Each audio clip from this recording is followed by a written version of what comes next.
కూటమి ప్రభుత్వం సూపర్ 6లో భాగంగా శ్రీశక్తి ఉచిత బస్సు మహిళలందరూ కూడా ప్రారంభించింది. అయితే ఈరోజు విశాఖలో ఘనంగా ప్రారంభమైంది. అది మనతో పాటు కొంతమంది బస్సులో ప్రయాణిస్తున్నటువంటి మహిళలు ఉన్నారు. అడిగి తెలుసుకుని ప్రయత్నించాం. అమ్మ చెప్పండి, ఈరోజు బస్సులో ప్రయాణిస్తున్నారు ఉచితంగా, ఎట్లా అనిపిస్తుంది?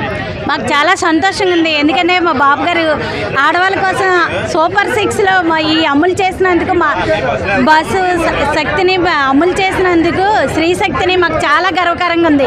మేము ఎక్కడికి వెళ్ళా ఇంకా పర్స్ మర్చిపోయినా పర్లేదు కానీ ఒక ఆధార్ కార్డు పట్టుకెళ్ళిపోయి మేము ఎక్కడికైనా వెళ్ళి తిరిగి రావచ్చని మాకు ఈరోజు స్వతంత్రం రోజు శ్రీశక్తికి ఎంతగా గర్వకారణంగా మాకు ఎంతో చాలా గొప్పగా ఉంది.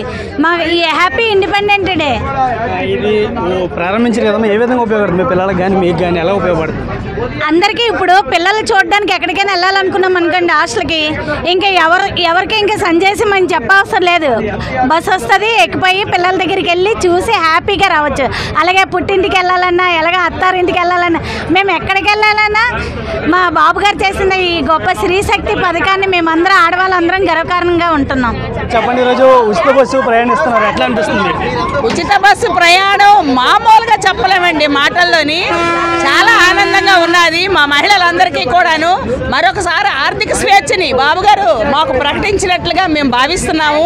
ఈ విషయంలోని మాకే కాదు, ఈ విషయంలోని స్కూల్ పిల్లలకి, కాలేజ్ పిల్లలకి, దూరంగా వెళ్ళి కాలేజీలు చదువుకునేటువంటి పిల్లలు మార్నింగ్ కాలేజీకి బయలుదేరే టైంలో వదిలేసి వెళ్ళిపోతుంటారు. అటువంటి వాళ్ళకి కూడాను ఈ డబ్బులు లేకపోయినా, పాసులు లేకపోయినా ఈ ఉచిత బస్సు ప్రయాణం చాలా బాగా ఉపయోగపడుతుంది. మా మహిళలకైతే చాలా సంతోషంగా ఉంది.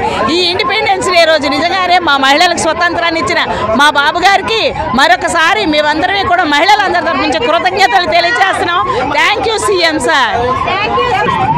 చాలా చాలా ఆనందంగా ఉందండి.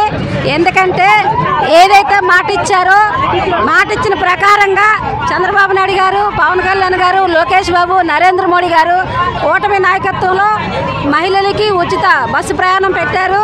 అదే మాదిరిగా ఏదైతే 6 పథకాలు ఇచ్చారో 6 పథకాల్లో కూడా నెంబర్ 1 సక్సెస్గా ఒక్కొక్కటి అంచెంచుగా లోటు బడ్జెట్లో ఉన్నప్పుడు కూడా రాష్ట్రం అన్ని పథకాలు కూడా అమలు పరుస్తూ పక్క సంక్షేమం అభివృద్ధి చేస్తూ చంద్రబాబు నాయుడు గారికి మహిళలకి ఉచితంగా బస్సు ప్రయాణం పెట్టారు.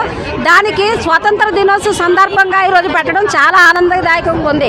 ఎందుకంటే మహిళలకి స్వతంత్రం ఏ రోజైతే వస్తుందో అదే గాంధీ మహాత్ముడి కళలు అని చెప్పేసి చెప్పిన గాంధీ ఏదైతే ఉందో చంద్రబాబు నాయుడు గారు మహిళల కోసం ఆలోచించి మహిళల పరంగా ఉచిత బస్సు ప్రయాణం పెట్టారు. చాలా సంతోషం. విశాఖపట్నం మహిళలందరి తరఫున కూడా ఒకసారి థ్యాంక్స్ చెప్తున్నాం. Thank you CM sir. చూసుకున్నట్లయితే ఈ మహిళలందరూ కూడా ఆనందంగా ఉందంటే చెప్తున్నారు. ఇదే ఉచితంగా ప్రయాణిస్తున్నాం, మాతో పాటు ఈ పిల్లలకి అలాగే పాఠశాలకు వెళ్ళే మహిళలందరూ కూడా ఎంతో ఉపయోగకరంగా ఉంటుందంటే కూడా మహిళలు చెప్తున్నారు. ఇది ఇక్కడ పరిస్థితి O2 స్టూడియో.